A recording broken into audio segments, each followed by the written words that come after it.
subuh kita ini dengan sama-sama membaca basmalah. Bismillahirrahmanirrahim.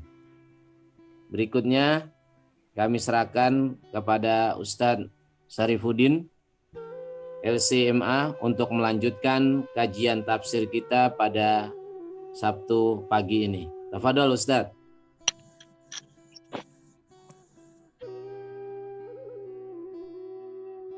Kelas Ustaz? Kelas. Nah. A'udzubillahi minasyaitonirrajim. Bismillahirrahmanirrahim. Assalamualaikum warahmatullahi wabarakatuh.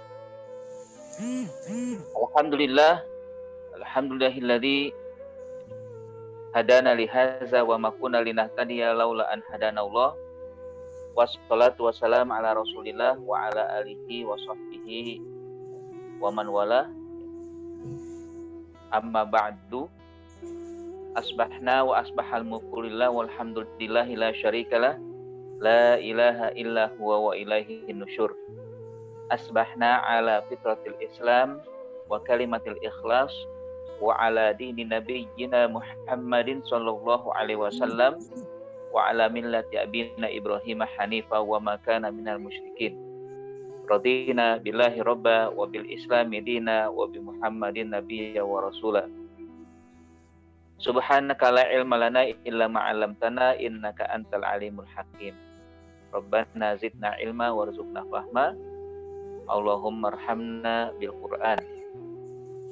Hadirin wal hadirat, Bapak dan Ibu sekalian yang dimuliakan Allah Subhanahu wa taala. Segala puji dan syukur senantiasa kita hadirkan dalam jiwa kita, pada hati kita, pada diri kita.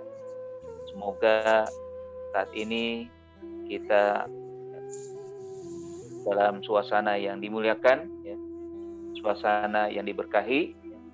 Kita ingin berusaha memahami ayat-ayat Al-Quran dan juga berusaha mengamalkan apa yang ada dalam Al-Quran.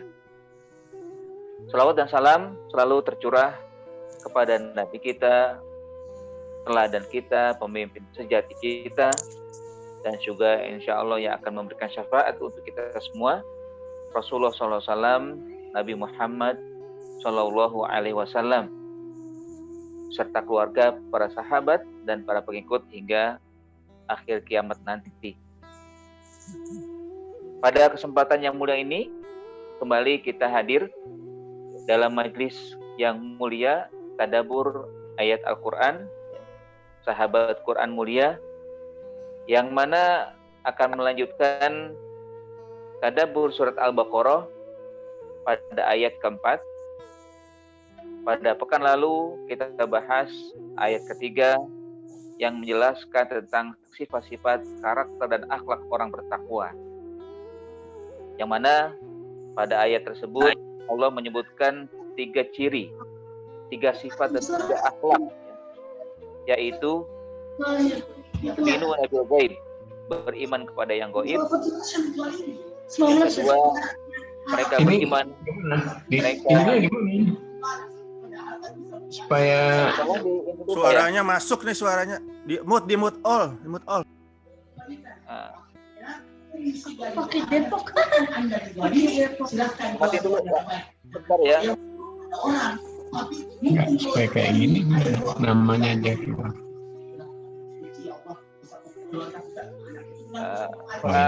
Udah di apa?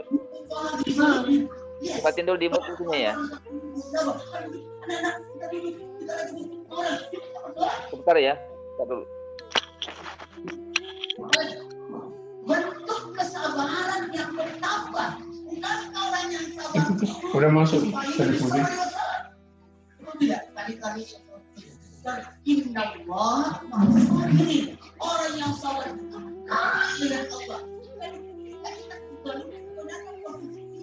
Memang kelihatannya terkucilkan, memang kelihatannya tidak dibanggakan, mungkin kelihatannya, tapi ternyata Anda lagi dengan Allah. Jadi bukan hanya doanya disebut,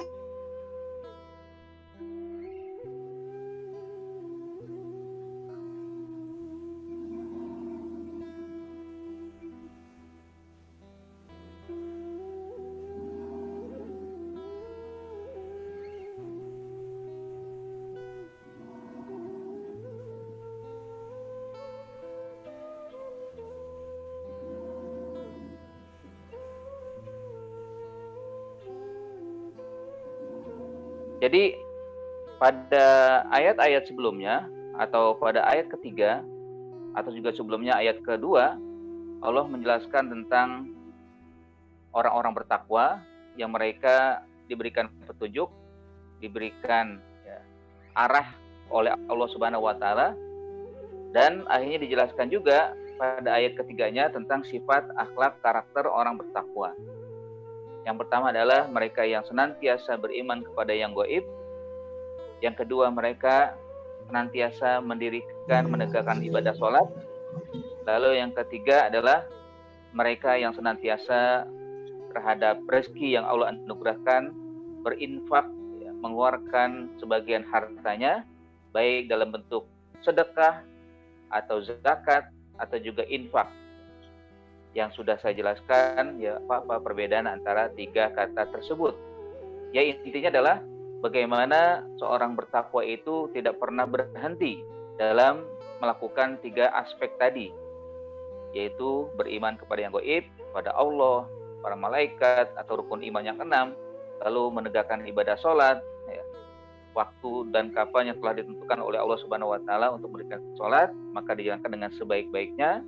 Lalu juga apa dan sebagian harta yang Allah anugerahkan, mereka senantiasa mengeluarkannya di jalan Allah Subhanahu wa taala, baik dengan yang diwajibkan atau dengan apa yang terkait dengan sunnah-sunnahnya. Nah, pada kesempatan yang berbahagia ini kita akan melanjutkan pada ayat keempat terkait dengan masih pada karakter sifat akhlak orang bertakwa. Allah Subhanahu wa taala ingin menjelaskan di sini tentang beriman kepada Al-Qur'an dan kitab-kitab bagi orang yang bertakwa. Dalam firman-Nya Allah Subhanahu wa taala mengatakan, A'udzubillahi minasyaitonirrajim, alladzina yu'minuna bima unzila ilaika wa ma unzila min qablik. Orang-orang yang senantiasa beriman kepada apa yang diturunkan kepadamu dan terhadap apa-apa yang diturunkan sebelummu. Ya, kalau dari ayat ini ingin Allah Subhanahu wa taala menjelaskan tentang orang yang bertakwa tidak membedakan kitab-kitab yang telah diturunkan oleh Allah, baik yang diturunkan kepada Rasulullah SAW atau kepada nabi-nabi sebelum Rasulullah SAW. Kitab-kitab sebelum Rasulullah SAW diutus. Nah, di sini kalimatnya Allah Subhanahu wa taala mengatakan alladzina. Bagaimana yang kita paham, kalimat alladzina itu adalah kata sambung yang berarti masih punya keterkaitan, masih punya hubungan dengan ayat sebelumnya. Kalau ayat kedua kan dikatakan hudalil muttaqin. Ayat ketiganya alladzina yu'minuna bil ghaib. Nah, di ayat keempat ini alladzina lagi. Artinya yang tentang orang bertakwa yang apa? Yang yu'minuna bima unzila ilaika. Orang-orang yang masih punya hubungan atau keterkaitan, masih punya sambungan dengan ayat sebelumnya. Nah, kalau dikatakan sebagai urutan, urutan ini 1, 2, 3 dan keempat adalah di ayat ini, ayat keempat ini. Alladzina, lalu pada kalimat setelahnya dikatakan yu'minuna. Mereka yang senantiasa beriman, yang tidak pernah putus dalam keimanan, yang tidak pernah putus dalam keyakinan. Karena iman itu sesuatu yang harus dilandasi keyakinan, kekuatan jiwa, yang ciri orang bertakwa demikian. Yu'minuna, mereka yang beriman. Bima, dengan apa? Unzila, diturunkan, ilaika, kepadamu. Ila, ka itu kamu. Kamu ini maksudnya adalah Rasulullah SAW. Wama, dan apa? Unzila, yang diturunkan, min, dari qablika, sebelum kamu. Sebelum Nabi Muhammad SAW, ya berarti Nabi Isa yang terdekat, kemudian Nabi Sulaiman, Nabi Daud, juga Nabi Musa, kemudian sebelum-sebelumnya lagi yang jauh, yaitu Nabi Ibrahim, semuanya yang diutus oleh Allah Subhanahu wa taala untuk menyampaikan risalah kepada umatnya. Nah, pada ayat ini Allah kembali menyebutkan kalimat yu'minuna. Padahal pada ayat sebelumnya juga disebutkan yu'minuna. Biasanya ketika ada pengulangan bukan berarti sesuatu yang sia-sia. Bukan berarti sesuatu yang tidak bermanfaat, ya. Atau mungkin kalau ada yang dalam kalimat usul fikih itu tahsilul hasil, bukan. Tahsilul hasil artinya menyampaikan sesuatu yang sudah ada, gitu. Tidak.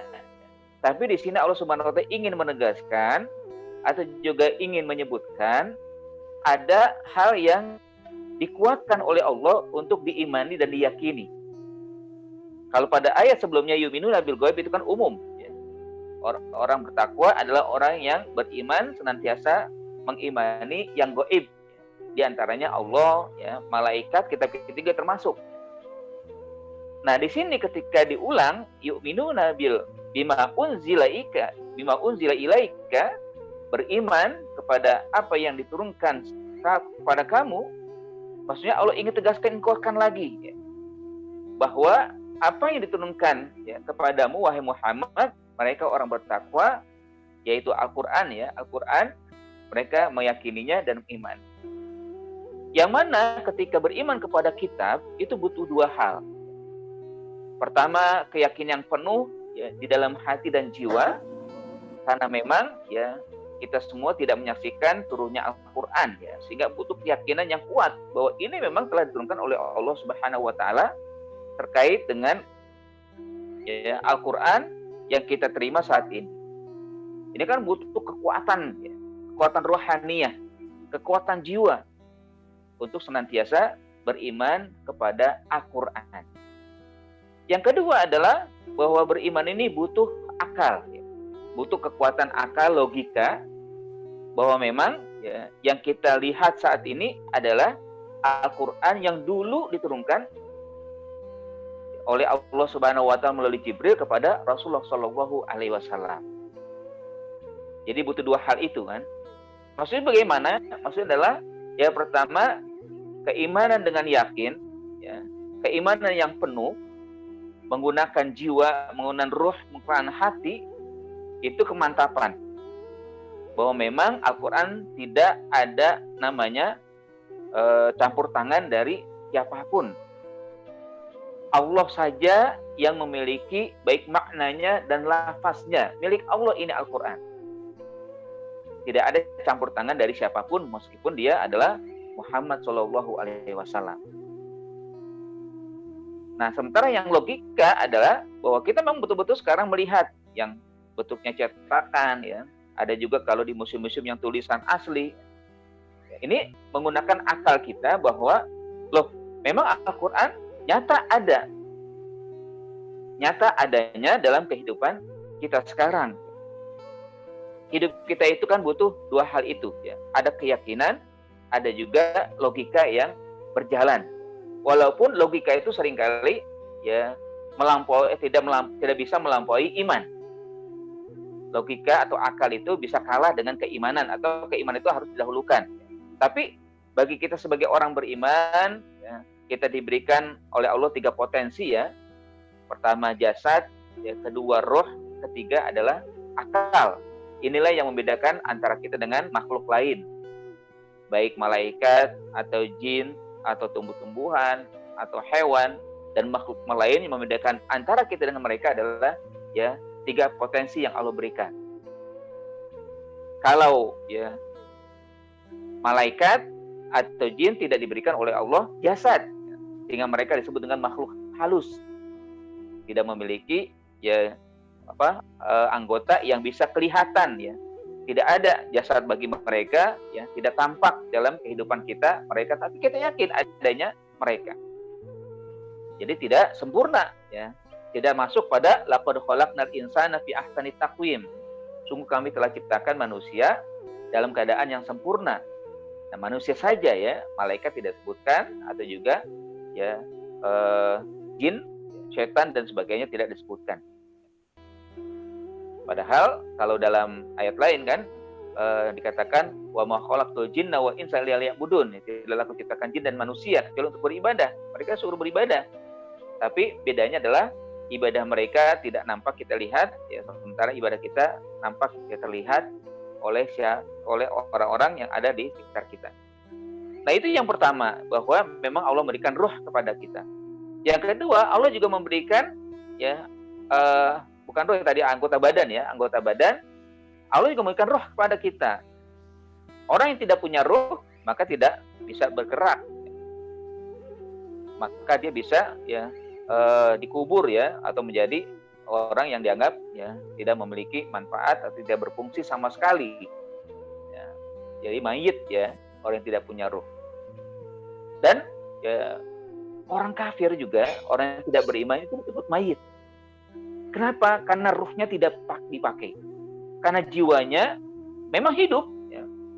Tapi seakan-akan seperti mayat ya, yang hidup, mayat yang bergerak. Jadi perbedaan antara orang beriman dan orang kafir karena memang ya orang beriman itu menggunakan ruhnya untuk beriman kepada Allah, sementara orang kafir tidak demikian. Nah, juga Allah Subhanahu wa taala memberikan kepada kita akal. Nah, dari akal ini juga maka manusia dibilang sempurna. Ketika tidak digunakan, maka tidak berbeda manusia dengan hewan, bahkan mungkin lebih hina dari hewan kalau tidak mau digunakan akalnya.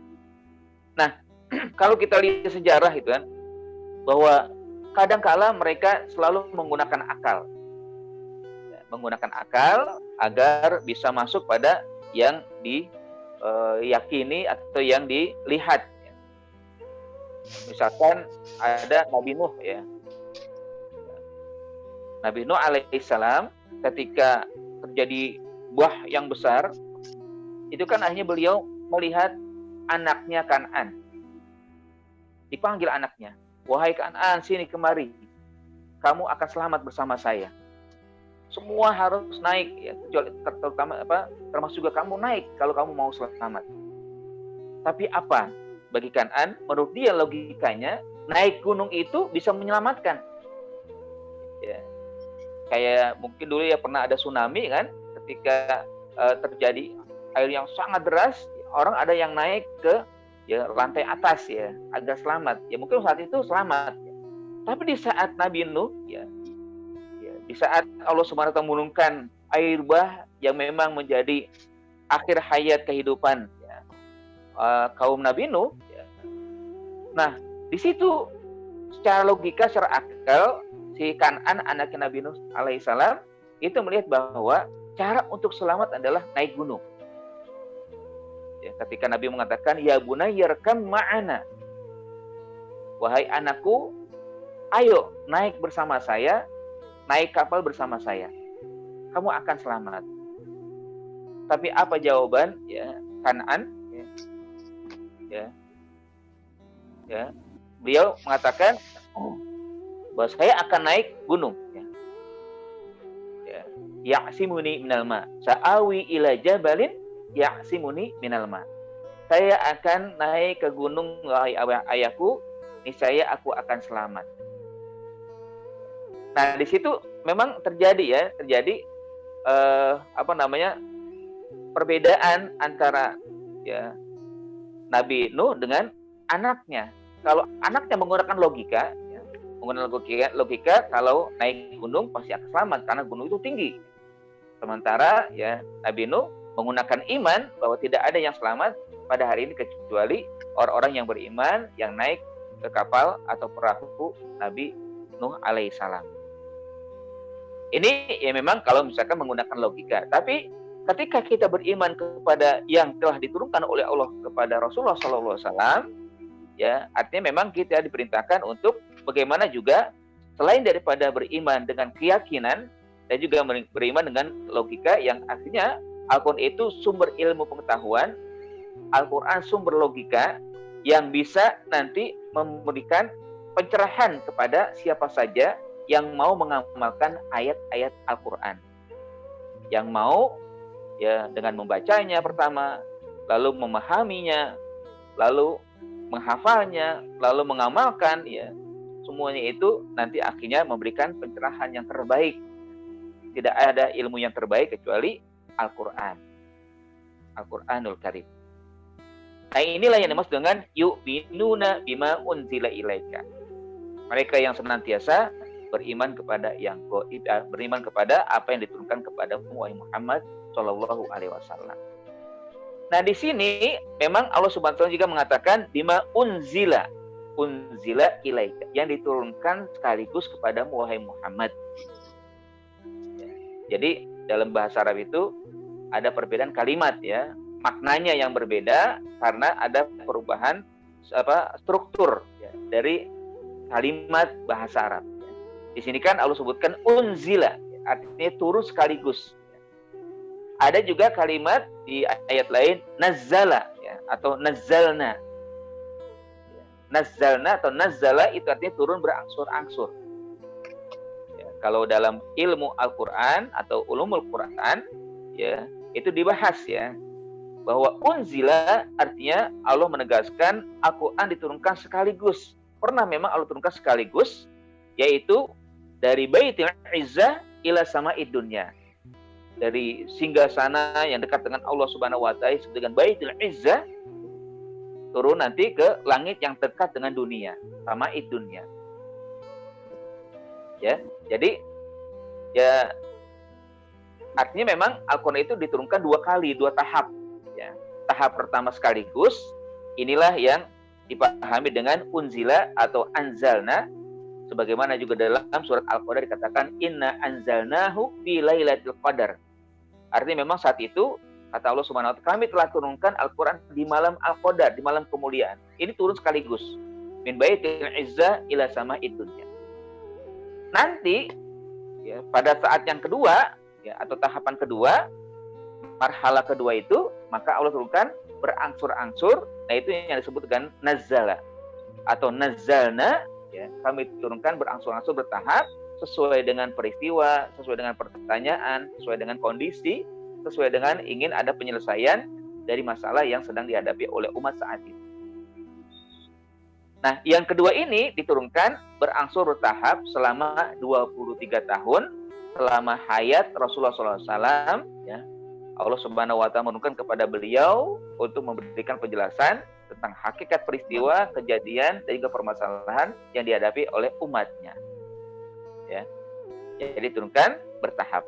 Nah, itu dalam surat Al-Hijr yang disebutkan inna nahnu nazzalna dzikra. Inna nahnu nazzalna. Inna nahnu, sesungguhnya kami, nazzalna, menurunkan berangsur-angsur. Ya, berangsur-angsur, ya. Yaitu Al-Qur'an, az-zikra wa inna lahu lahafizun. Kamilah yang akan menjaganya.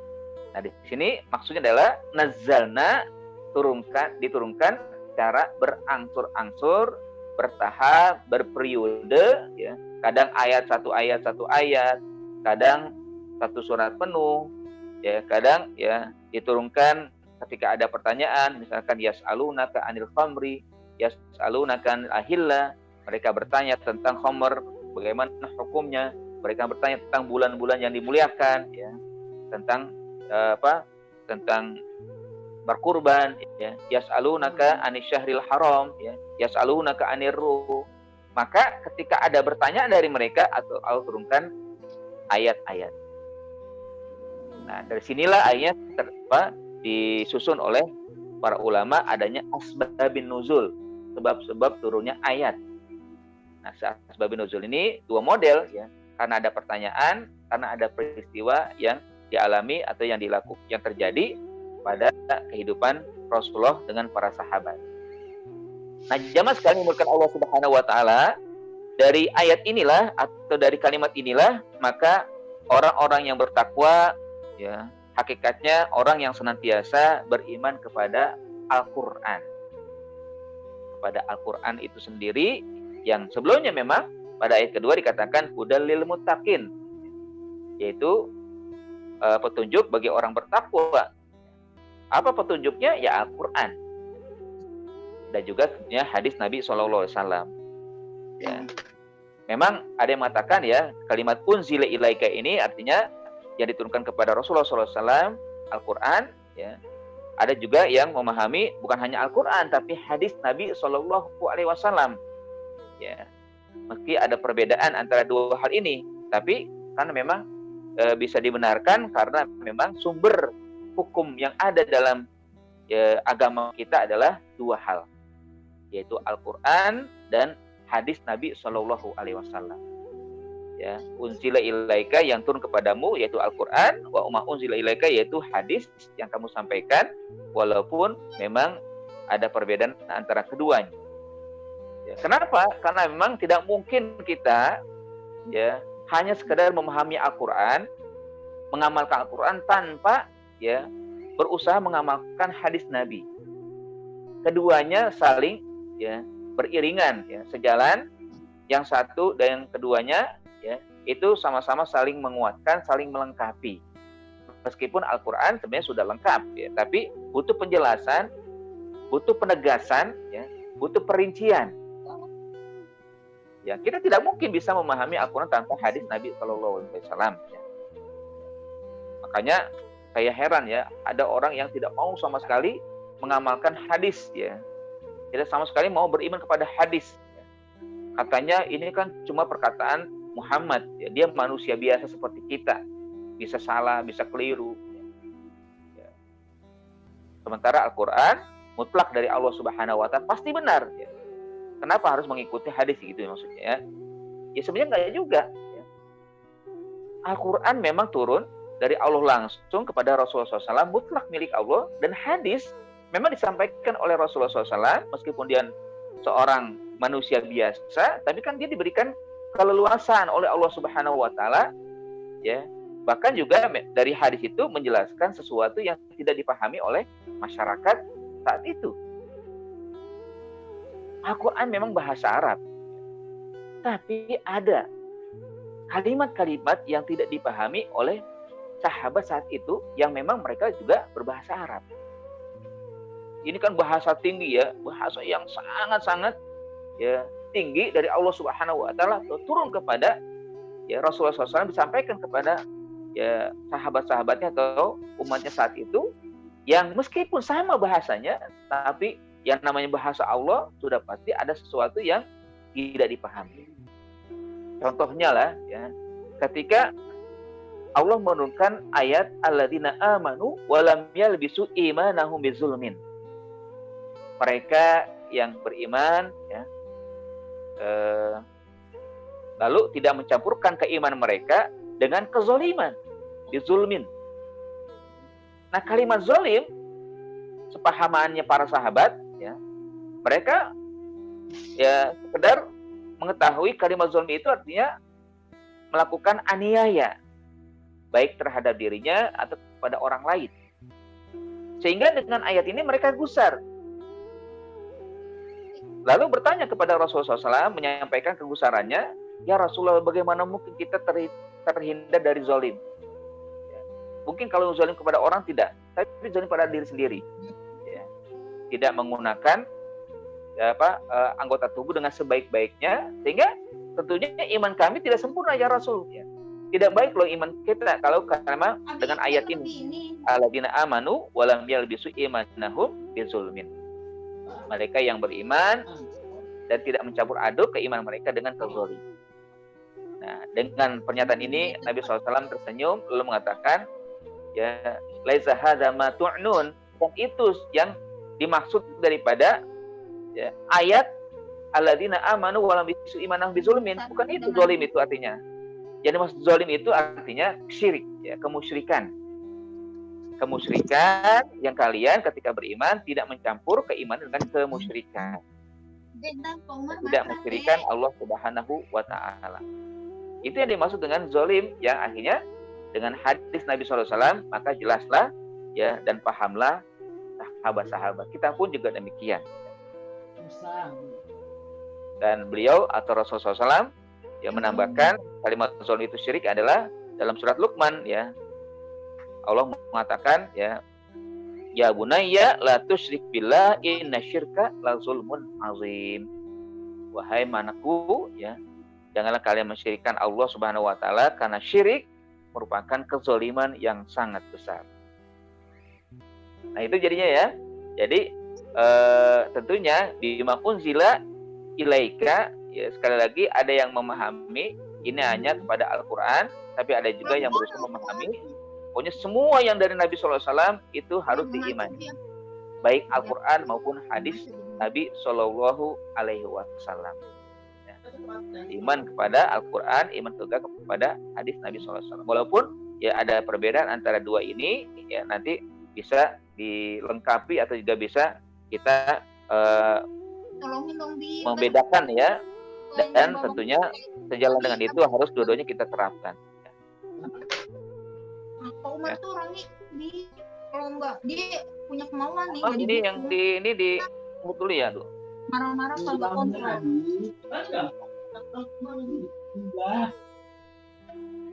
Bu Zakia di mutul itunya.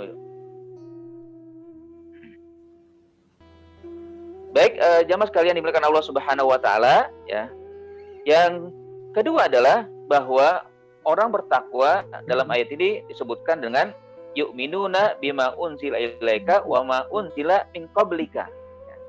Ini juga sangat penting jika kita pahami bahwa apa yang diturunkan oleh Allah kepada Nabi yaitu Al-Quran, dan juga apa yang diturunkan oleh Allah kepada Nabi-Nabi sebelumnya, ya sebelum Rasulullah SAW, yaitu kitab-kitab yang diturunkan sebelum Nabi Muhammad SAW.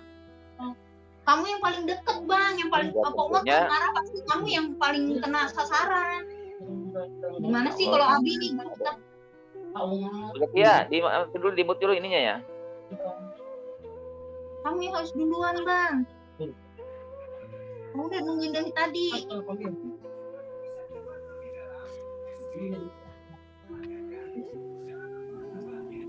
Ya, jadi bagaimana beriman kepada kitab-kitab sebelum Al-Quran?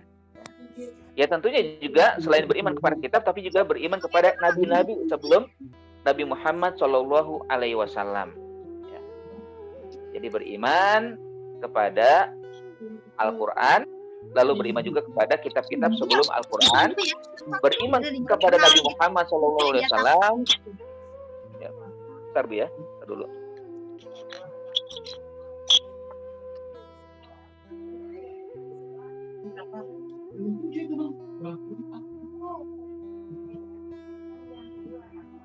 Sekarang udah jam 7 seberapa?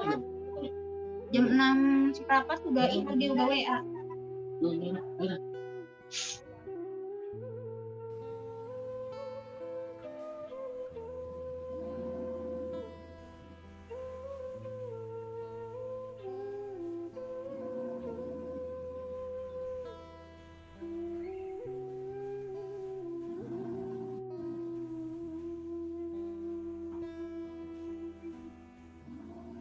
Hostnya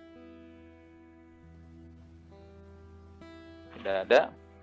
Jadi bagaimana kita diperintahkan atau orang bertakwa adalah orang yang senantiasa beriman kepada Al-Quran dan juga beriman kepada kitab-kitab sebelum Al-Quran, dan tentunya juga beriman kepada nabi-nabi yang diturunkan ya akan kitab tersebut, ya kitab Taurat kepada Nabi Musa, kitab Zabur kepada Nabi Daud, ya, kitab Injil kepada Nabi Isa, atau sebelumnya juga Suhuf kepada Nabi Ibrahim alaihissalam.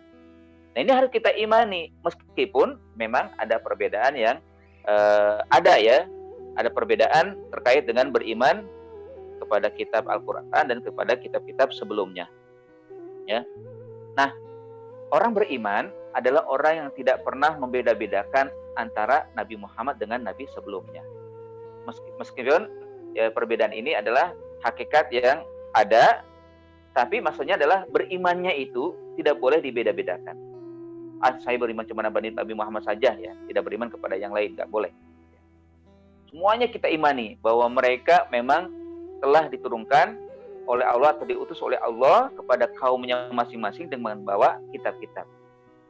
Paling tidak di sini ada 4 hal yang perlu kita lihat terkait dengan beriman kepada selain Al-Quran, ya, atau kepada ayat atau kitab-kitab sebelum Al-Quran. pertama bahwa beriman kepada Al-Qur'an ya. Ini nanti sejalan dengan amal yang harus kita iringi ya. Jadi percaya kepada Al-Qur'an lalu mengamalkan apa yang termaktub dalam Al-Qur'an. Ini sudah mutlak ya. Pokoknya beriman kepada Al-Qur'an, maka juga diperintahkan untuk mengamalkan apa yang terkandung dalam Al-Qur'an ya. Ini tidak boleh ya diambil setengah-setengahnya, atau tidak boleh sebagian saja diambil sementara yang lain ditinggal. Nggak boleh, semuanya harus kita imani dan kita amalkan ya. Apakah itu berat atau ringan ya tentunya nanti sesuai dengan ya kemampuan kita ya. Fattaqullaha mastata'tum la yukallifu nafsan illa wus'aha. Jadi beriman dan mengamalkan. Sementara kitab-kitab yang diturunkan sebelumnya kita beriman tapi tidak boleh mengamalkan. Tidak boleh mengamalkan apa yang ada dalam kitab sebelumnya. Kenapa? Karena memang setiap masa itu ada kitab yang diturunkan oleh Allah Subhanahu wa taala dan menutupi ya dari kitab terakhir, oleh kitab terakhir. Misalkan gini, ketika Suhuf turun, maka setelah Nabi Ibrahim yang membawa kitab tersebut meninggal, datang Nabi Musa, maka ya Nabi Musa menghapus ya dengan kitabnya Taurat akan ajaran Suhuf. Maka Suhuf setelah itu tidak lagi boleh diterapkan, meskipun masih ada dan asli. Begitu juga ketika Taurat ya Nabi Musa meninggal ya, lalu datang Nabi Daud ya membawa kitab Zabur, maka Taurat tidak lagi berlaku. Yang berlaku adalah Zabur ya, saat itu ya. Lalu ketika Nabi Daud meninggal, ya panggil Allah Subhanahu wa taala, walaupun masih ada Zabur, datang Nabi Isa, maka Nabi Isa lah yang harus diimani dan diamalkan kitabnya itu Injil. Nah, ketika Injil ya, Nabi Isa diangkat oleh Allah Subhanahu wa taala, meskipun masih ada Injil yang katanya yang asli, tapi Al-Qur'an datang, maka yang berlaku adalah Al-Qur'an. Tidak boleh lagi diamalkan kitab Injil, tapi kita tetap beriman kepada Injil yang telah diturunkan oleh Allah Subhanahu wa taala kepada Nabi Isa alaihissalam. Hakikatnya demikian ya. Dan setiap kitab itu memang disempurnakan ya.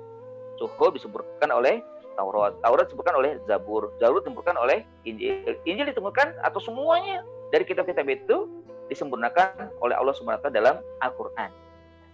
Ada yang memang disebut dengan ayat yang dilanjutkan untuk diterapkan ya, misalkan puasa, haji, sholat, itu kan ya amalan yang disebutkan dalam kitab sebelumnya lalu disebutkan Al-Quran untuk dijelaskan kembali atau diamalkan, dilestarikan untuk umat Islam. Tapi ada juga yang disebutkan oleh Allah Subhanahu wa taala Al-Quran tapi tidak boleh diamalkan ya, tidak boleh dilakukan lagi, dipraktekkan lagi, nggak boleh. Kita hanya boleh mengetahui dan mengimani, tapi tidak boleh diamalkan. Ya, contohnya lah ya, ketika Nabi Musa memerintahkan kepada kaumnya, ya, kalian sudah banyak melakukan kezaliman, kalian harus bertobat. Cara bertobat kalian adalah faqtulu anfusakum, ya, bunuh diri kalian. Bahkan ada juga yang menafsirkan masing-masing kalian saling bunuh. Siapa yang kuat dia yang nanti ya diterima taubatnya. Terjadi itu kan ya, dalam ayat ya, surat Al-Baqarah ya disebutkan wa qala Musa liqaumihi ya qaumi innakum zalamtum anfusakum bittikhadikumul ijla fatubu ila bariikum faqtulu anfusakum ya. Ingatlah ketika Nabi Musa menyampaikan kepada kaumnya, wahai kaumku, kalian telah melakukan kezaliman ya, maka bertaubatlah kalian kepada Allah ya, faktubu ila barikum faktulu anfusakum, agar diterima taubat kalian, bunuh diri. Sekarang orang bunuh diri ya bukan mati syahid ya, mati sangit istilahnya kan, atau ya tidak terima amal seluruh ibadahnya, seluruh amal ibadah tidak akan diterima kalau orang mati dalam keadaan bunuh diri. Yang dulu boleh diterima, di masa Nabi Musa diterima. Ini artinya memang ada syariat yang disebutkan oleh Allah dalam Al-Quran ya, agar kita tahu bagaimana syariat dahulu, tapi tidak diamalkan, ya tidak boleh diterapkan lagi. Memang ada syariat yang dijelaskan, lalu boleh diamalkan. Ini yang pertama, bahwa memang ya dalam memahami, percaya kepada Al-Quran dan percaya dan beriman kepada kitab sebelumnya, satu hal yang harus kita atau yang pertama kita pahami, bahwa kita boleh dan diperintah untuk beriman kepada Al-Quran dan mengamalkannya. Apa yang terkandung dalam Al-Quran kita amalkan, sementara ya kitab sebelumnya kita diperintah untuk beriman, tapi tidak boleh mengamalkan isi kandungan dalam kitab-kitab sebelumnya. Bahkan satu kali ya, Rasulullah SAW sempat marah ya kepada Umar radhiyallahu anhu. Beliau saat itu membawa Taurat ya di hadapan Nabi Muhammad SAW. Ya. Akhirnya ya agak istilahnya tanda kutip marah gitu ya Rasulullah SAW kepada Umar, ya, lalu mengatakan, wallahi ya Umar, law kana Musa hayyan wa qad ba'athani Allahu ma wasahu illa an yattabi'ani. Ya. Wahai ya, Umar, ya, demi Allah, sekiranya Musa saat ini hidup, sementara aku sudah dibangkitkan, sudah diutus oleh Allah Subhanahu wa taala, maka dia tidak leluasa untuk menjalankan syariatnya kecuali mengikuti syariat aku. Ya, coba dibayangkan ya. Nabi saja harus mengikuti nabi setelahnya. Bagaimana dengan kaumnya? Ya? Nabi Musa sendiri yang kita tahu bagaimana ya beliau diceritakan oleh Allah dengan panjang lebar dan bukan lengkap ya. Bahkan di setiap surat ada tentang kisah Nabi Musa alaihissalam. Tapi ya, ketika ya, Rasul hadir, Muhammad Rasulullah SAW hadir, maka tidak berhak dia melaksanakan ajarannya kecuali mengikuti ajaran Nabi Muhammad SAW. Nah, karenanya ya umat sekarang yang mengklaim sebagai pengikut Nabi Musa, pengikut Nabi Isa, ya itu mereka hakikatnya dalam kekeliruan. Ya. Harusnya mengikuti ajaran Rasulullah SAW, bukan hanya sekedar ajaran Nabi yang mereka yakini. Dan yang kedua adalah Al-Quran, ya hakikatnya pelengkap dari kitab-kitab sebelumnya. Ya tadi sudah saya jelaskan bahwa setiap kitab itu selalu saling melengkapi ya. Tapi hakikatnya memang dari masa ke masa itu ya turun Al-Quran atau turun kitab-kitab yang ketika Nabi yang diutus di dalam menyampaikan risalah itu meninggal, maka selesailah tugasnya, Al-Quran kitab pun selesai. Tidak boleh lagi diamalkan. Nah, yang menarik adalah bahwa Al-Quran melengkapi semuanya. Melengkapi apa yang termaktub dalam kitab-kitab baik Taurat, ya, Injil, Zabur dan sebagainya. Melengkapi ya. Jadi Al-Quran melengkapi sebagai pelengkap dari kitab-kitab sebelumnya. Yang ketiga bahwa Al-Quran kitab abadi. Sementara kitab-kitab lainnya tidak abadi. Ya. Al-Quran menjadi mukjizat khalidah. Jadi mukjizat yang abadi ila yaumil qiyamah, sementara kitab sebelumnya tidak demikian. Dia hangus secara otomatis ketika ya kitab setelahnya datang, ya. Hangus otomatis. Ya. Kenapa? Karena memang Allah Subhanahu wa taala ingin menghadirkan kitab yang melengkapi semuanya, bahkan sudah hadir kepada kita di hadapan kita, yaitu Al-Qur'anul Karim.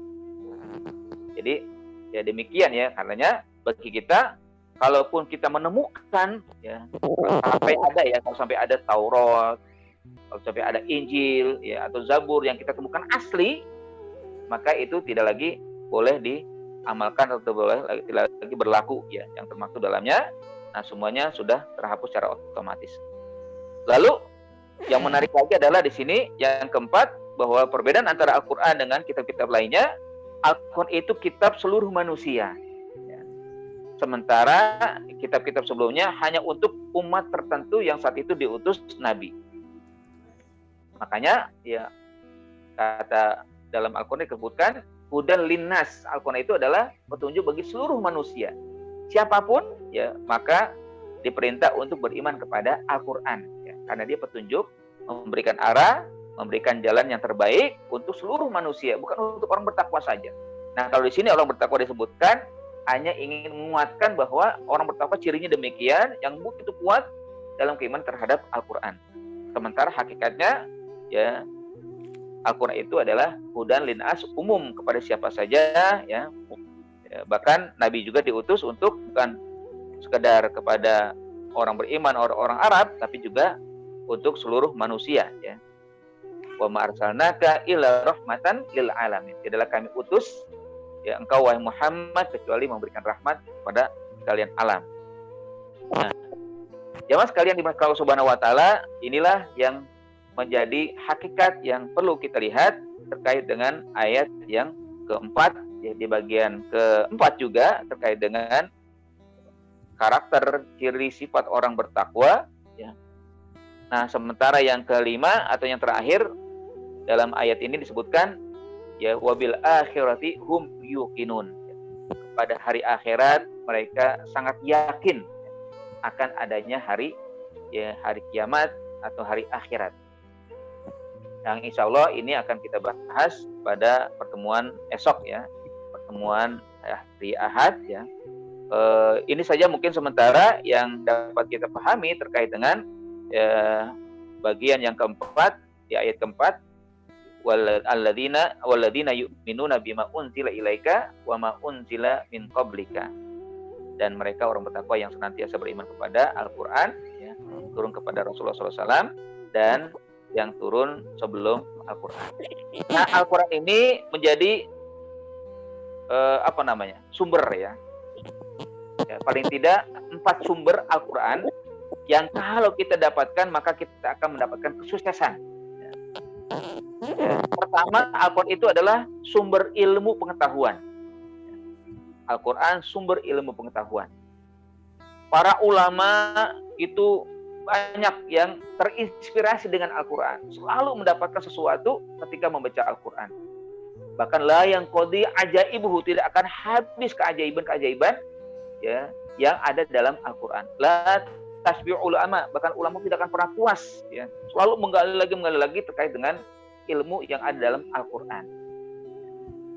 Dan ilmu itu dalam Al-Quran bukan hanya spesifik pada agama ya, tidak ya, tapi Al-Quran sangat menyeluruh, pengetahuan apa saja itu bisa didapat terkait dengan ilmu bumi, geologi ya, atau ilmu tentang langit ya, astronomi ya, atau antropologi kan, atau ilmu tentang jiwa ya, psikologi ya, atau ilmu tentang tumbuh-tumbuhan biologi ya, atau ilmu tentang ya antariksa ya, ilmu tentang ya aspek kehidupan yang ada dalam kehidupan kita, semuanya ada ya.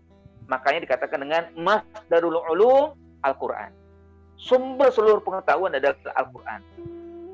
Maka berbanggalah kita menjadi hamba-hamba yang dekat dengan Al-Quran ya, dan ya berbangga pula kita bisa memiliki pemahaman ya terkait dengan ilmu Al-Quran.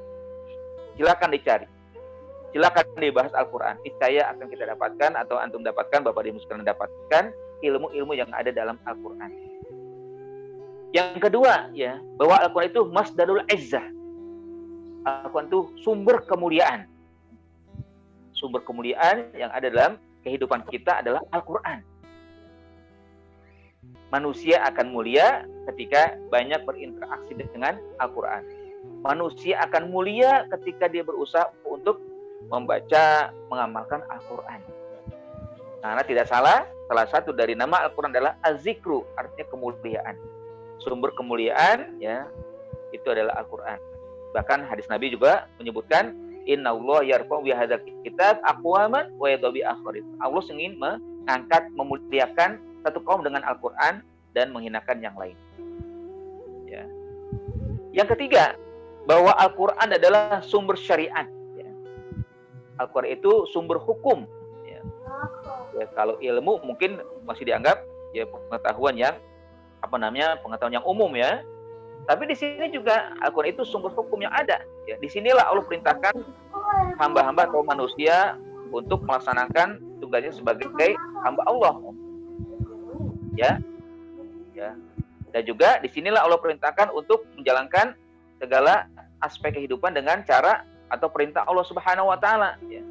Dan juga ada larang-larangan yang harus dijauhi oleh manusia. Sumber hukum ya masdaru ya al-ahkam ya bikafatinas ya. Seluruh manusia harus taat dan patuh kepada Al-Quran. Ya kalau sekarang mungkin ada orang yang berusaha untuk ya membuat undang-undang ya. Ya. Nah, undang-undang yang dibuat oleh manusia itu biasanya temporer ya, atau juga terbatas pada tempat ya. Kalau Al-Qur'an nggak terbatas pada tempat, waktu ya. Dapat dibayangkan kan, Al-Qur'an sudah turun sejak 14 abad yang lalu sampai sekarang masih bisa berlaku, masih bisa berjalan hukum-hukum itu. Kalau ada yang mengatakan Al-Qur'an sudah lagi tidak sejalan ya, dengan zaman, dengan masa, dengan tempat, dengan kondisi manusia, itu sangat salah, sangat keliru. Ya, misalkan ya, masa sih ya warisan ya dibedakan antara laki dan perempuan? Kan sekarang perempuan banyak yang kerja, wanita yang banyak menjadi tulang punggung keluarga. Seharusnya sama dong ya. Dia hapus aja itu. Ya, lizzakari mislu hazil unsayain ya, laki-laki jatahnya 2 daripada perempuan. Katanya nggak sejalan dengan ya modernisasi. Bukan itu masalahnya kan. Ini penerapan hukum yang memang harus dilakukan, walaupun memang ada ya perubahan, tapi hakikatnya namanya manusia itu kalau ciptakan memang berbeda laki dan perempuan, walaupun memang ada kondisi, tapi kan tidak semuanya kondisi seperti itu. Ya, berbeda dengan hukum wad'i ya, hukum konvensional yang dibuat oleh manusia, ya biasanya dia hanya bisa diterapkan di Indonesia kalau misalkan hukum Indonesia. Ya, undang-undang yang di Indonesia nggak mungkin bisa diterapkan di Malaysia atau di Saudi atau juga di Amerika, nggak bisa. Ya hanya khusus untuk orang Indonesia hukum itu kan, undang-undang itu. Tentang Al-Qur'an, mau di Indonesia, mau di Saudi, mau di Malaysia, mau di Amerika, mau di Eropa, mau di mana saja, semuanya sama. Inilah namanya hukum yang universal ya. Hukum yang syumul ya, tidak hanya terbatas pada kondisi atau juga tempat atau kepada ya kelompok manusia. Ya. Ini uniknya ya, Al-Qur'an itu adalah sumber hukum yang hanya tidak terbatas pada ya waktu ya atau tempat atau juga kaum ya. Nah, sementara kalau hukum wad'i atau hukum yang dibuat oleh manusia itu temporer ya, kadang berganti pengurus atau berganti pemerintahan, berganti pula undang-undang ya. Atau juga tidak bisa diterapkan pada ya yang lain ya. Nah, begitu juga dengan hukum berhukum, bahwa kita harus senantiasa menjadikan ya, landasan hidup manhajul haya dalam kehidupan. Ya. Tidak boleh kita hanya ingin melakukan apa yang kita maui, ya, tapi tidak mau menerapkan ajaran yang ada dalam Al-Quran. Ya. Hidup kita ini kan maunya Allah ya, bukan maunya kita. Kita diciptakan karena kehendak Allah, bukan karena kehendak kita. Nah, karena kehendak Allah, kita harus mengikuti apa yang dikehendaki oleh Allah. Dan kehendak Allah pasti baik. Tidak mungkin kehendak Allah itu menjerumuskan manusia kepada yang tidak baik, yang tidak benar, yang tidak sejalan dengan manusia. Karena memang kehendak Allah pasti baik. Meskipun mungkin secara logika kita, ya, secara kasat mata kita tidak tidak sesuai ya, atau tidak dapat kita mendapat kita tidak bisa sesuai dengan keinginan kita. Ya. Mungkin ya. Tapi hakikatnya kan bagi kita apa yang telah ditentukan oleh Allah pasti baik ya. Sejalan dengan kondisi yang kita ya nanti bisa lakukan dalam kehidupan. Hukum Allah pasti baik ya, tidak mungkin tidak baik. Kenapa harus ada potong tangan bagi pencuri? Kenapa harus ada rajam bagi pezina? Karena di situ memang ada unsur ya yang terbaik nanti kehidupan yang akan datang. Coba dibayangkan ketika hukum ya Al-Quran atau hukum Islam tidak diterapkan ya. Banyak bermunculan ya tindakan kriminalitas, perbuatan-perbuatan yang melanggar aturan Allah Subhanahu wa taala, juga menentang ajaran Islam, bahkan juga merugikan diri sendiri dan merugikan orang lain. Banyak sekali terjadi. Ya. Orang yang istilahnya penjahat kambuhan itu kan nggak pernah jerak ya, dengan perbuatan yang dilakukan, dihukum, lalu terjadi lagi perbuatan itu diulang lagi. Inilah namanya manhajul haya, pedoman hidup, bahwa hukum ada dalam Al-Quran, sumber syariat, sumber hukum memang yang harus kita terapkan dalam kehidupan sehari-hari. Ya. Kehidupan kita tidak akan rugi, bahkan tidak akan tersesat. Ya. Ada dalam kisah ya banyak sekali bahwa bagaimana Allah Subhanahu wa taala akhirnya membuat manusia jaya, ya. Membuat umat jaya, ya. Yaitu masa Nabi Muhammad, ya. Masa sahabat, masa tabi'in ya. Ini kan disebut dengan masa keemasan ya. Masa sejaya-jayanya umat Islam saat itu ya. Karena mereka memang betul-betul menjalankan apa yang ada dalam Al-Quran ya, syariat yang sebenar-benarnya mereka lakukan dan laksanakan. Dan yang terakhir adalah bahwa ini yang sangat penting pula, bahwa Al-Quran itu manhajul quwwah, ya. Dia merupakan sumber kekuatan, ya. Al-Quran itu sumber kekuatan kita, ya. Kita akan menang, kita akan jaya kalau Al-Quran senantiasa kita jadikan pedoman hidup. Umat yang lain akan kalah kalau Al-Quran itu kita terapkan dengan sebaik-baik terapan, ya. Kekuatan, ya. Manhajul quwwah, manhajul izzah, ya. Sumber kekuatan, sumber kemenangan, ya, sumber keperkasaan itu adalah Al-Quran. Ya. Dan ini direkam oleh Allah Subhanahu wa taala di surat Fussilat, ya. Kalau nggak salah ayat 26, ya. Ya, Allah Subhanahu wa taala berfirman tentang pengakuan orang kafir. Apa mereka? Ya, katakan, ya, Allah Subhanahu wa taala berfirman, wa qala alladziina kafaru la tasma'u li hadzal Qur'an walghaw fihi la'allakum taghlibun. Orang kafir berkata, janganlah kalian dengar dengan baik Al-Quran. La tasma'u li hadzal Quran. Jangan kalian dengar, jangan kalian simak, jangan kalian coba ambil apa yang termaktub dalam Al-Quran. Tapi buatlah, ya, hiruk pikuk, buatlah bingung, ya. Walghaw fihi, batalkan apa yang ada dalam Al-Quran, ya. Coba bikin simpang siur dalam pemahaman di tengah masyarakat, ya, terkait dengan Al-Quran. Buat apa? Ya, la'allakum taghlibun, agar kalian bisa mengalahkan Islam, agar kalian bisa mengalahkan umat Islam dengan cara demikian. Jangan ikuti Al-Quran, buat Al-Quran simpang siur atau rancu di dalam kehidupan masyarakat Islam.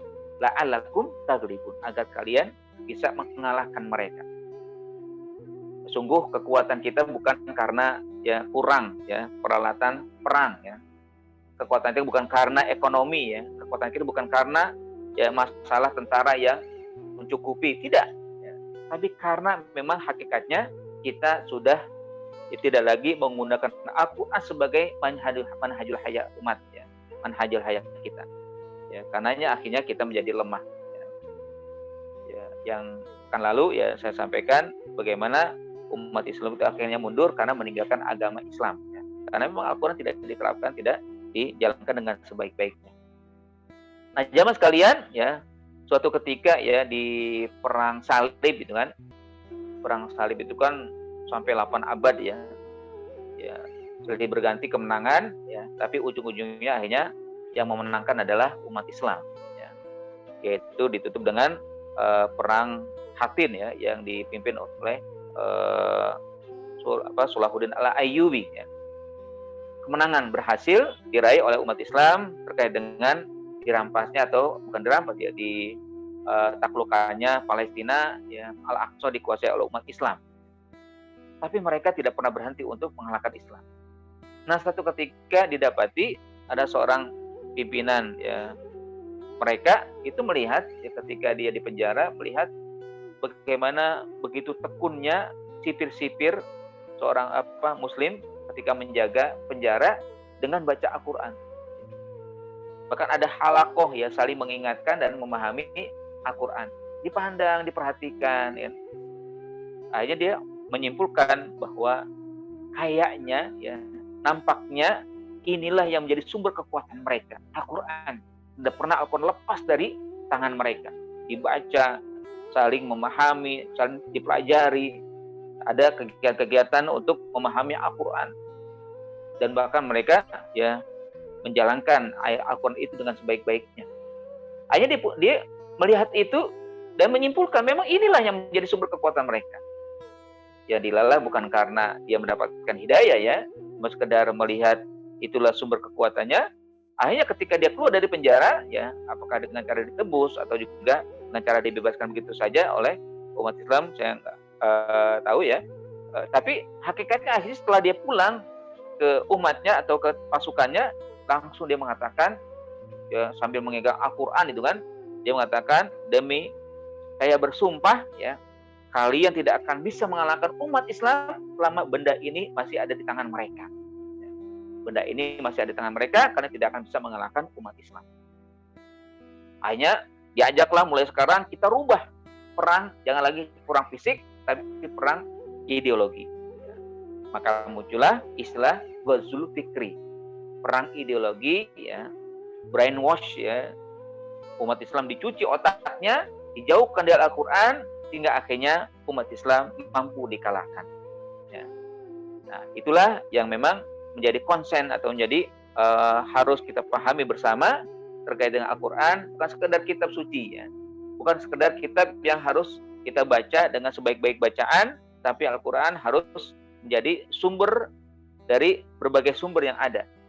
Ya, baik dia sumber kemuliaan, ya, sumber syariat, sumber ilmu pengetahuan, dan juga sumber kekuatan kita. Ya, dengan 4 hal inilah kalau bisa kita pahami dengan baik dan kita amalkan, maka secara pribadi kita akan menjadi orang yang baik di sisi Allah, mulia di sisi Allah, dan juga bisa memberikan manfaat di tengah masyarakat. Ya, kum daulat Islam fi anfusikum, takum daulat Islam fi ardikum.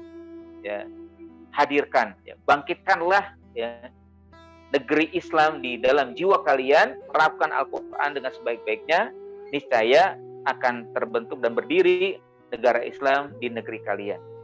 Ya, para ya jamaah sekalian dimuliakan Allah Subhanahu wa taala, ya, tentunya ini terkait dengan yu'minuna bima unzila ilaika wa ma unzila min qablik, ya, harus kita jaga dengan sebaik-baiknya, ya, walaupun ada perbedaan dengan kalimat yang setelah itu, yu'minu bima unzila ilaika, percaya kepada kitab sebelumnya, tentunya sekedar percaya beriman adanya kitab-kitab yang diturunkan sebelum Rasulullah SAW, ya, tanpa boleh diamalkan isinya, tapi Al-Quran maka harus kita jadikan sebagai ya, landasan hidup kita, manhajul haya, dan juga sebagai kitab yang selamanya harus kita miliki, harus kita baca dan harus kita ya amalkan, ya, karena dia merupakan sumber kekuatan, sumber kemuliaan, sumber ilmu pengetahuan, dan juga sumber syariat yang ada dalam kehidupan kita.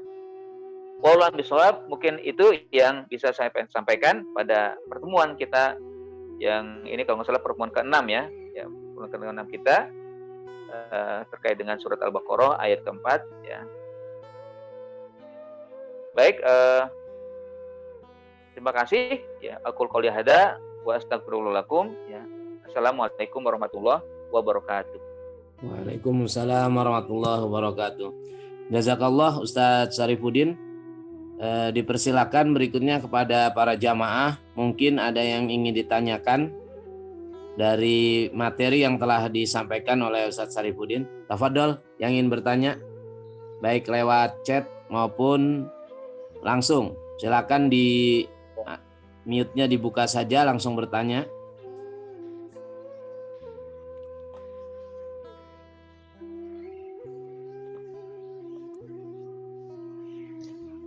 Pak Ustadz.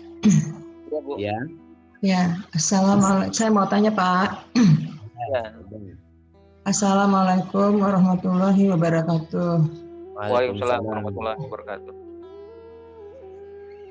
Ini Pak, tentang Al-Quran tadi, maaf saya agak terlambat, jadi saya tadi mengenai kesimpulan yang saya simak, ya, kalau saya nggak salah, bahwa Al-Quran itu merupakan sumber kemuliaan, sumber ilmu, sumber hukum, ya, dan sumber kekuatan. ya. Ini saya mengenai ini Pak, yang Al-Quran sebagai sumber ilmu.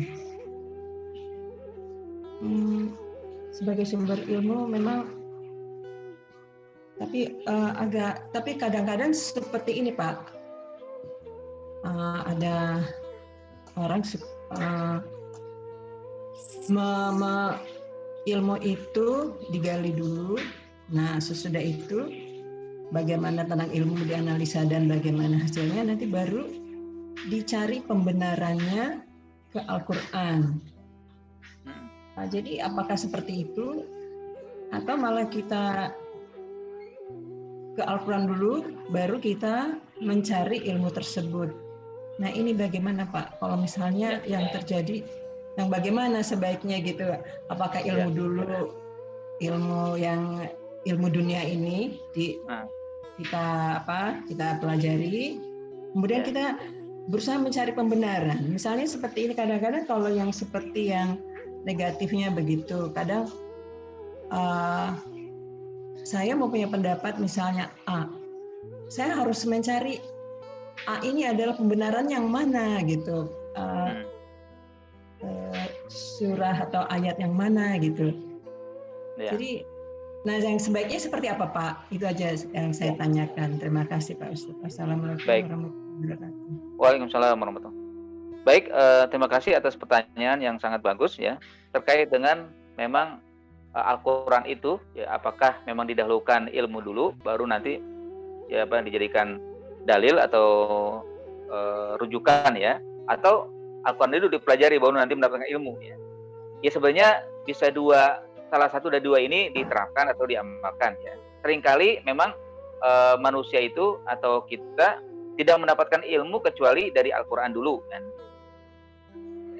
Di mana memang Al-Quran itu sumber pengetahuan. Tapi ada juga bahkan lebih banyak ya ilmu dulu baru didapatkan dari Al-Quran ya, rujukannya, dalilnya ya. Dan nanti tergantung ya. Kalau hukum biasanya hukum itu ada hukum yang diterapkan atau dilakukan oleh masyarakat. Nanti dalilnya apa? Kalau hukum memang begitu. Ya. Jadi kalau hukum ya misalkan tentang apa? Tentang riba ya. Walaupun memang masyarakat sudah masyhur ya tentang riba. Tapi hakikatnya kan nanti ada dalilnya bahwa yang diharamkannya ini adalah ini. Ya. Jadi tergantung nanti mana yang dahulukan aja ya, didahulukan. Kalau misalkan belum ada pengetahuan, pelajari Al-Quran, lalu nanti bisa ditemukan, oh kayaknya ini cocok dengan pengetahuan yang sekarang kita terapkan atau kita dapatkan. Ya, hanya Al-Quran itu maka dia dapat diketahui bahwa memang semuanya pasti ada dari Al-Quran, sumbernya Al-Quran. Jadi pengetahuan itu rupanya sudah didahulukan oleh Al-Quran. Dan kalau masyarakat atau ilmuwan non-muslim itu biasanya mendapatkan ilmu dulu baru ditemukan dalam Al-Quran. Kalau non-muslim ya, misalkan ya di dalam penemuan ya, baik dalam penemuan tentang biologi ya, atau antropologi atau astronomi ya, dan ilmu-ilmu yang lain, itu kan mereka temukan ilmu, lalu ketika ya sekilas membaca terjemahan Al-Quran ya, atau mendengar kalimat-kalimat itu kayaknya cocok ya dengan ini. Akhirnya diajarkan, diselaraskan bahwa memang ilmu ya itu pasti sejalan dengan Al-Quran. Ya.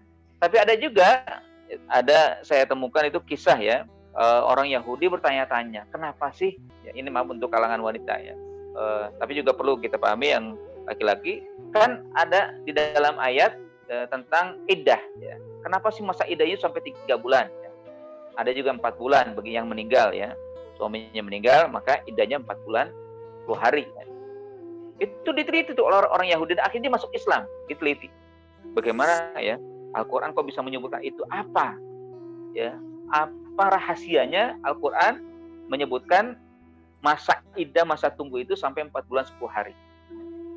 Dan pokoknya diteliti dalam di kehidupan wanita ya, bahwa memang masa itulah ya akan mengakhiri benih-benih dari suami sebelumnya. Ya, selama itulah ya akhirnya setelah selesai 4 bulan 10 hari, maka tidak lagi benih yang tertinggal di dalam tubuh wanita yang ditinggal oleh suaminya. Sehingga masa iddahnya adalah segitu. Wah, setelah dapat itu, inilah kebenaran Al-Quran. Sampai akhirnya Yahudi ini mengakui kebenaran Al-Quran, lalu dia masuk Islam. Jadi Al-Quran dibaca, lalu diteliti, maka dapatlah ilmu. Jadi memang tergantung ya, dua hal itu bisa dilakukan satu sama lain. Ya. Apakah mungkin mendahulukan Al-Quran, lalu mendahulukan ilmu, atau ilmu itu ditemukan, lalu dijadikan Al-Quran itu sebagai dalilnya, penguatnya. Walaupun sebenarnya yang pertama lebih utama. Ya, karena Al-Quran mendahului segala ilmu. Ini milik Allah, Allah yang menyampaikan, ya, menurunkan Al-Quran, ya. Lalu sebenarnya disinilah sumber ilmu pengetahuan, ya. Hanya saja kadang-kala manusia tidak aware, ya, tidak mengetahui apa yang ada dalam Al-Quran. Lalu nanti ketika dapat ilmu baru, ya, dijadikan Al-Quran itu sebagai penguatnya. Ya mungkin itu ya Bu ya, yang bisa saya sampaikan. Ya, Pak. Baik, terima kasih. Berikutnya Ustadz, nih ada pertanyaan lewat chat. Hukum Al-Quran sebagai asyifa, ada yang ditulis di kertas, ditempel di dinding, di dompet, dan lain-lainnya. Apa hukum ayat-ayat atau aplikasi Al-Quran yang ada di handphone, di gadget yang bawa ke toilet? Bagaimana mengikuti pemimpin yang tidak peduli dan memusuhi ustadz atau ulama? Yang keempat, apa hukum atau kategori orang Islam Muslim tapi dia benci pada syariat dan khilafah? Ya Allah. Ya, ini pertanyaan banyak ya, 4. Pertama, hukum Al-Quran ya sebagai asyifa ya, lalu dibuat dalam bentuk tulisan ya, nanti ditempel atau di apa ya. Nah ini nggak boleh ya. Jadi Al-Quran itu asyifa memang, tapi bukan berarti dijadikan jimat ya. Kalau ini kan berarti jadikan jimat ya. Jadikan Al-Quran memang ya Allah inginkan sebagai penyembuh baik sakit zahir maupun sakit batin. Ya, wasyifa'un lima fis sudur, ya, obat dari apa yang ada dalam dada. Tapi bukan berarti nanti ya diambil satu kata ya. Misalkan ya kayak Nabi Ibrahim kan ya Allah menyelamatkan dia dari dari api ya. Ya, dari api dengan firman-Nya ya kulna ya narukuni bardaw wa salaman ala Ibrahim. Ini diambil kata itu. Ya, berharap ketika kena api ya dia tidak hangus ya, tidak terbakar ya. Ya salah ya, enggak bakal bisa. Yang menjadikan penyembuh itu kan bukan karena ayatnya, tapi karena Allah ya. Keyakinan kita kepada Allah, bukan kepada kalimat-kalimat itu. Itu kalimat memang Allah turunkan sebagai penyembuh memang, tapi bukan berarti akhirnya ayat itu yang menyembuhkan, bukan. Yang menyembuhkan itu tetap Allah Subhanahu wa taala ya. Ini hanya sekadar ya perantara saja dari Allah ya dengan meyakini, tapi nanti ketika memang diyakini bukan berarti diambil satu kata, satu kalimat atau satu surat lalu dijadikan jimat ditempel di dinding ya. Atau kadang ada juga dijadikan rantai atau dijadikan kalung gitu kan. Dijadikan gelang ya. Ini tidak boleh. Ya, ini akhirnya nanti bisa dikatakan mendewakan atau memberhalakan Al-Quran. Jadi Al-Quran sebagai sumber ya, kesembuhan ya, dengan cara-cara tertentu. Nah ini kan banyak juga yang dipakai oleh dukun-dukun ya. Jadi dia menggunakan ayat sebagai jimat atau sebagai penyembuh, lalu akhirnya masyarakat hanya paham dengan itu saja. Lalu dia juga dianggap sebagai orang yang bisa menyembuhkan. Tidak. Semuanya terkait dengan ya keyakinan kepada Allah, lalu nanti perantara yaitu Al-Quran, tapi nanti bukan berarti Al-Quran lah yang bisa menyembuhkan. Ya, tetap semuanya kembali kepada Allah Subhanahu wa taala. Nah, yang kedua, apakah boleh ya Al-Quran yang ada di dalam HP ya atau gadget ya, kayak Quran Android dan sebagainya, nanti akhirnya boleh dibawa ke toilet atau tidak ya? HP-nya itu ya. Selama tidak dibuka nggak ada masalah ya. Walaupun HP-nya itu di dalamnya ada Al-Quran ya. Yang penting jangan dibuka aplikasi Al-Quran. Kalau misalkan dia ke toilet umum kan nggak mungkin ya HP-nya ditaruh di luar ya. Ini ada Al-Quran, saya taruh di sini ya, diambil orang. Nggak mungkin seperti itu. Ya. Jadi Al-Quran memang tidak termasuk Al-Quran. Kalaupun memang ada dalam HP itu, bukan berarti HP menjadi Al-Quran. Berbeda dengan Al-Quran yang murni, ya, yang kitab suci, yang kita miliki, itu memang Al-Quran murni, nggak boleh dibawa ke dalam toilet, ya, simpan di luar. Ya. Kalau misalkan sampai ke toilet, ya kalau misalkan dia disimpan di luar yang mengambil, silakan bah ya, hitung-hitung infak atau untuk mudah-mudahan dia dapat hidayah, kan. Tapi kalau misalkan HP enggak, boleh dibawa ke dalam. Ya. Tapi jangan dibuka, setelah di toilet jangan dibuka ya.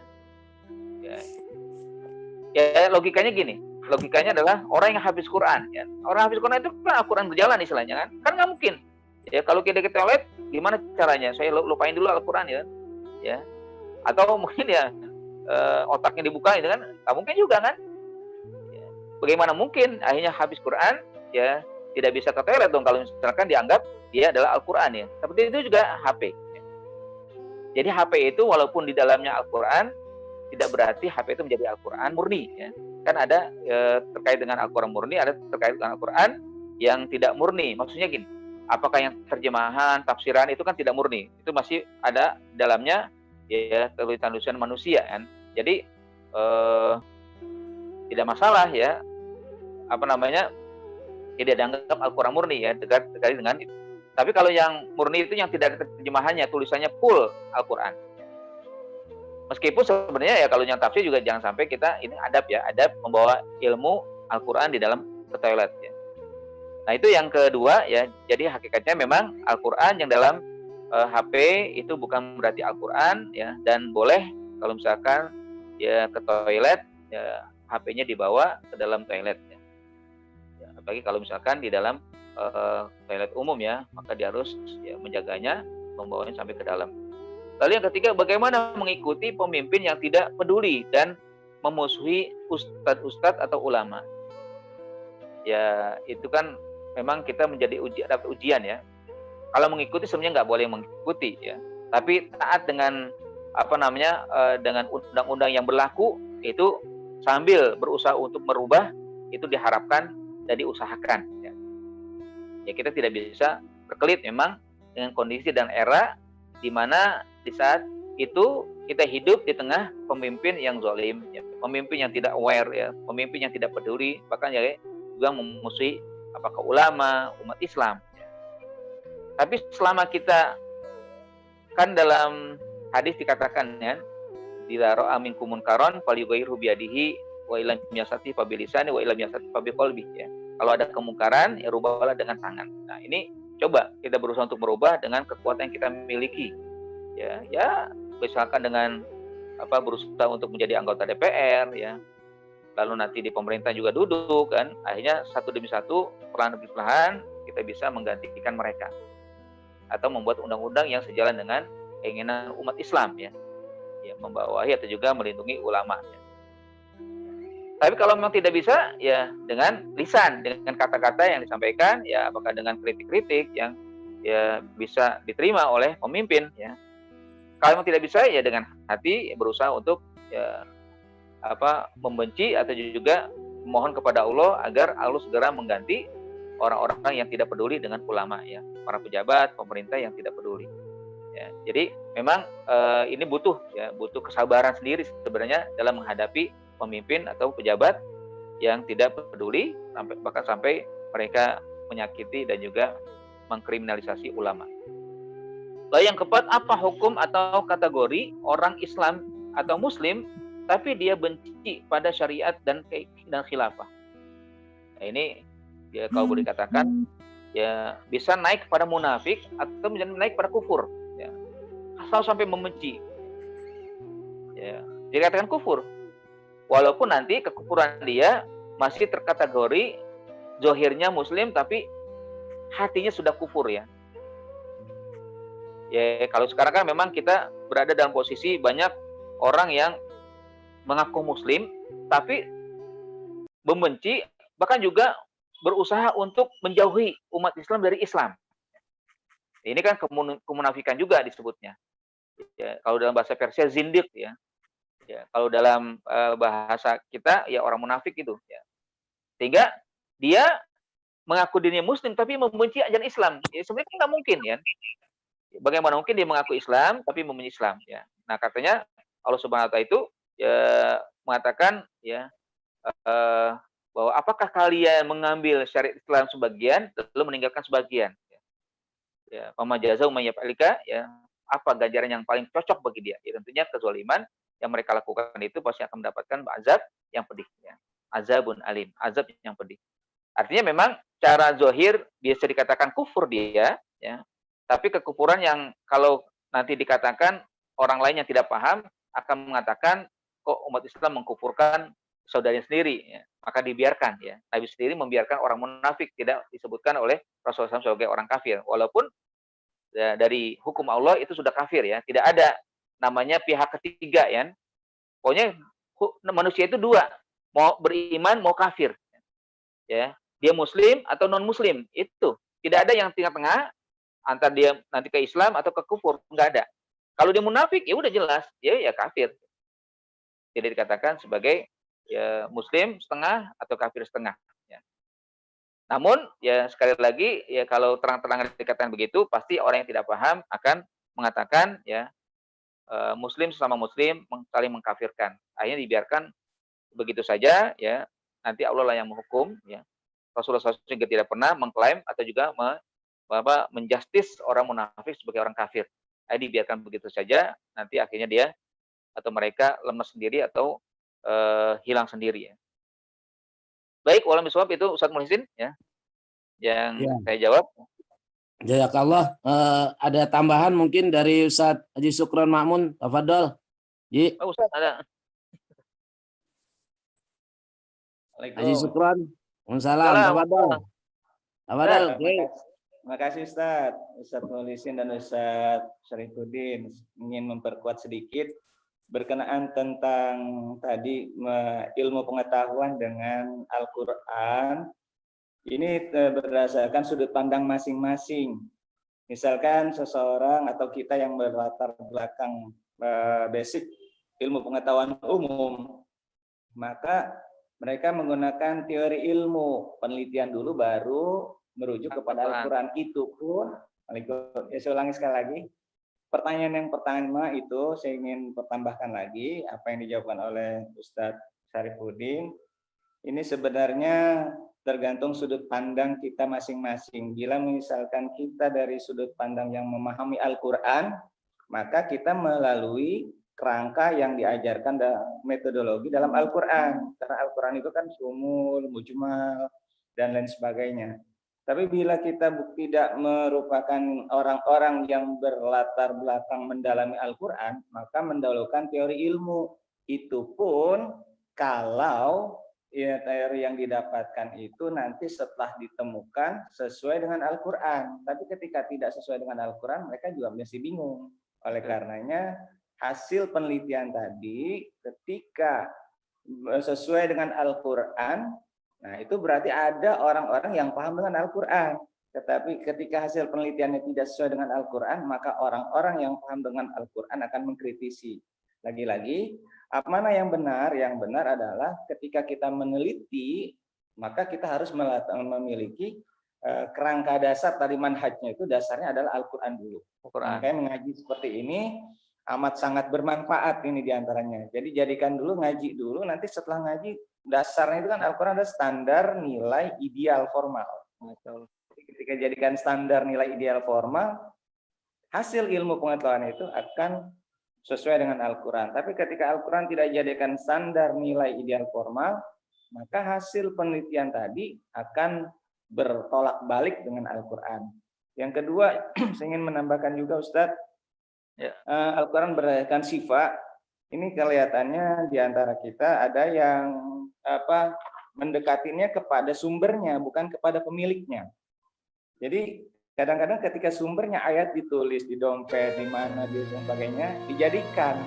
Tapi pemiliknya tidak deketin. Seharusnya kan pemiliknya deketin. Masya Allah. Ya. Caranya adalah deketin dulu pemilik Al-Quran. Karena apa yang dikehendaki Allah itu kan makna dan lafadznya itu. Baru ketemu sumbernya. Jangan sumbernya yang deketin. Mana-mana nggak bilang sama pemiliknya. Itu. Yang ketiga, gadget. Yang gadget. Ya kalau gadget selama aplikasinya on, ya Al-Quran. Kalau ketika aplikasinya off, ya bukan Al-Quran itu gadget. Saya kira itu. Terima kasih Ustaz. Waalaikumsalam. Waalaikumsalam. Ya, Sukron Ma'mun, Pasar Minggu. Satu lagi sebelum ditutup dengan doa. Ada yang ingin tanya? Satu lagi. Baik, terima kasih pada para jamaah. Alhamdulillah pagi hari ini kita sudah melanjutkan kajian tafsir. Insya Allah besok kita akan melanjutkan kembali. Sebelum ditutup oleh Ustadz Syarifuddin, saya sebagai MC mohon maaf jika ada kesalahan dan kekurangan. Tafadhol Ustadz Syarif, tutup dengan.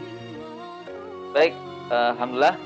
Ini saya mengucapkan terima kasih sekali atas kehadiran Bapak dan Ibu sekalian, juga termasuk kehadiran Ustadz Sukron yang bisa menambahkan dan juga memberikan istilahnya ilmu ya yang berarti dan juga bermakna. Inilah bagian daripada manfaat kita bersama dalam memahami ayat-ayat atau juga memahami ilmu pengetahuan.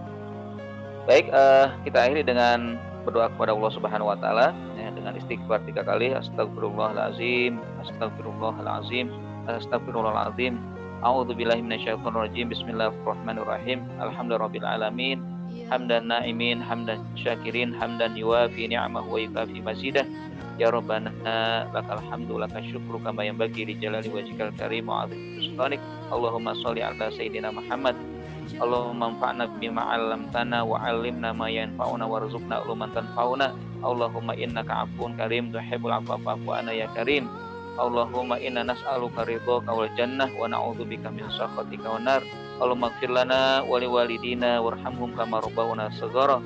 Allahumma ighfir lana wa ikhwanina alladziina sabaquna bil iman wa la taj'al fi qulubina ghillan lil ladziina amanu rabbana innaka ra'ufur rahim.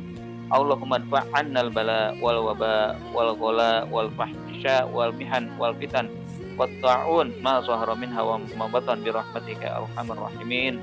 Rabbana taqabbal minna du'ana, taqabbal minna a'malana, taqabbal minna salatana wa qiyamana wa ruku'ana wa sujudana wa takhashuna wa tamim taqsiruna bi rahmatika ya arhamar rahimin. Rabbana atina fid dunya hasanah wa fil akhirati hasanah wa qina adzabannar. Subhana rabbika rabbil izzati amma yasifun wa salamun alal mursalin walhamdulillahi rabbil alamin. Terima kasih. Baik, kita tutup sama-sama dengan kafaratul majlis. Subhanakallahumma wa bihamdika asyhadu an la ilaha illa anta astaghfiruka wa atubu ilaik. Jazakumullah ahsanal jaza. Sampai jumpa esok hari. Wassalamualaikum warahmatullahi wabarakatuh. Waalaikumsalam warahmatullahi wabarakatuh. Kalau Ustaz Muhsin, kalau yang lainnya. Ustaz. Ini Alvin Danis ini Pak. Danis, Pak Idram gimana, sehat? Alhamdulillah Pak, sehat.